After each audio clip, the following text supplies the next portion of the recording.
Your Honor, Mr. Minister, Madam Chancellor, Mr. President, honorary degree recipient Judy Bragg, members of the Board of Regents, faculty, alumni, ladies and gentlemen, good morning.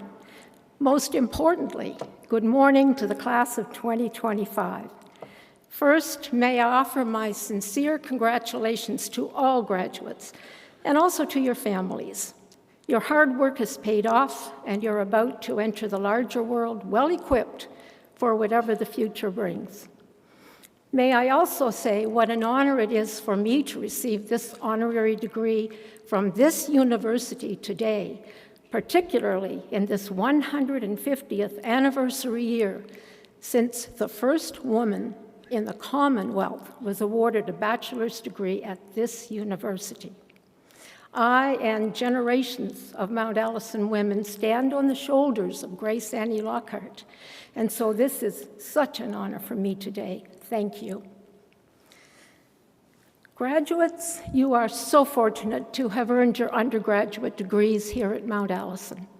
At a time when the world in general seems to be moving away from such things, you have spent your university years in a place where decency and civility continue to be the norm, where people know your name, where face-to-face communication is still valued, and where people still care about each other. In our fast-paced, technologically driven world, these things are more important than ever. Never lose them. But you're now about to leave this wonderful place. In many ways, I envy your stage in life. So many exciting choices before you. As you move into the future, I would offer 4 small pieces of advice for your consideration. First, always keep your passion for causes important to you. This being Mount Allison, I know that many of you will have been involved with issues important to the university and very likely the larger community. As you and I know, there are still many social issues that need work. Perhaps you have been working on a cause that could bring benefit to a good number of people. As you leave here, let those dreams continue to burn brightly. Too often, we depend on governments to provide the solutions to community problems. And yes, governments can and sometimes do provide support for important issues. But it's been my experience that that support is usually provided in response to grassroots passion and hard work for a cause on the part of people like you.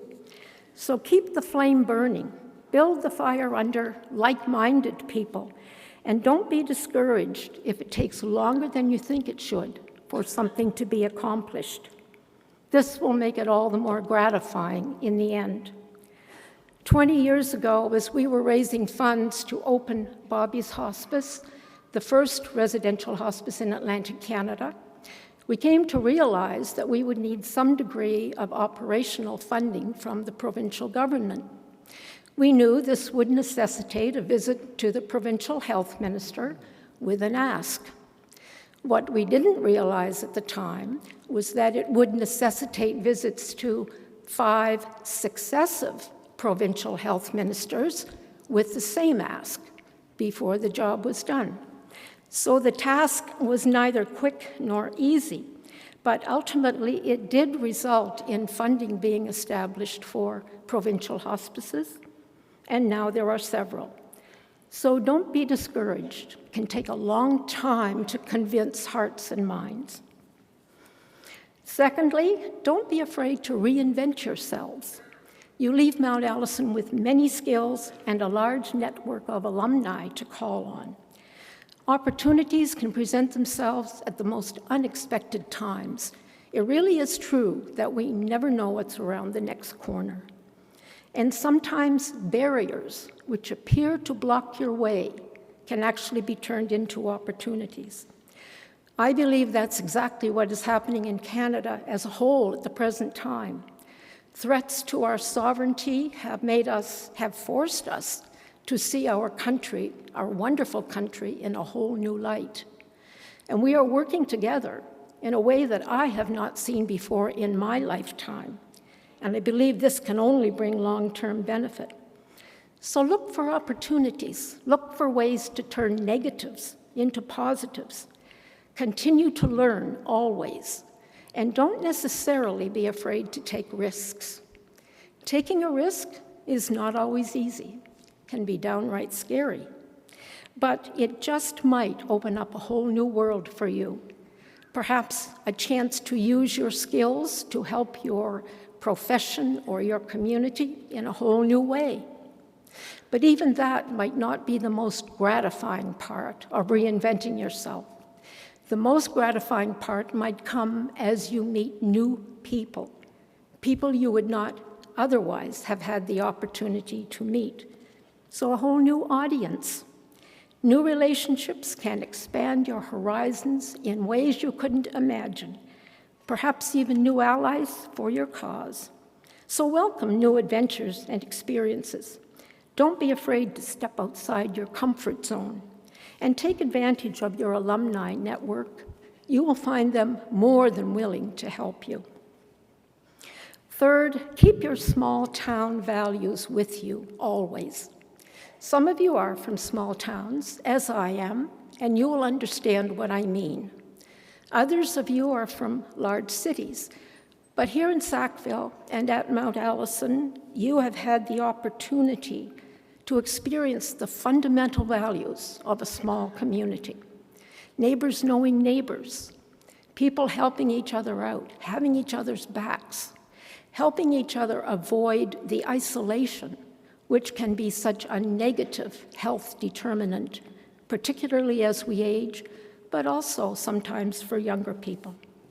And always remember the importance of small things that you might do to help someone else. Things that you might consider small and insignificant, but to someone who is unbeknownst to you struggling with some issue, it might mean the world. It could be something very simple, a smile, a thank you, an invitation to coffee. And you may never know the result of your small act of kindness, but isn't just practicing humanity the real reward? And this is becoming ever more important with the explosion of AI, which at some point will be doing all of our routine tasks for us. Our humanity and human connections will be critical in guiding us into the future. And I believe that people who understand this will be in demand. Finally, and this is the physician talking, remember to care for yourselves. You will all find yourselves subject to the demands of a busy world. Further study, jobs, families, caring for children and then parents, or perhaps both at the same time, and the demands of life can sometimes seem overwhelming. With mental health issues on the rise, always remember, to care for others, you must care for yourselves. There are some simple things that contribute to good mental health, things I've told my patients many times over the years. Physical activity, mental activity, socialization, and relaxation are the keys to a good life. Balance these with fresh air, sunshine, laughter, and time for yourselves. In conclusion, you are the recipients of an excellent education given in a nurturing environment, and you are well equipped to go out and make your marks on the world. Your Mount Allison relationship and degree will always stand you in good stead, as they have always stood me in good stead. And stay involved with your university through the alumni or perhaps as a volunteer. It will enrich your lives in so many ways. Again, my congratulations and my very best wishes go with you as you leave Mount Allison. God bless.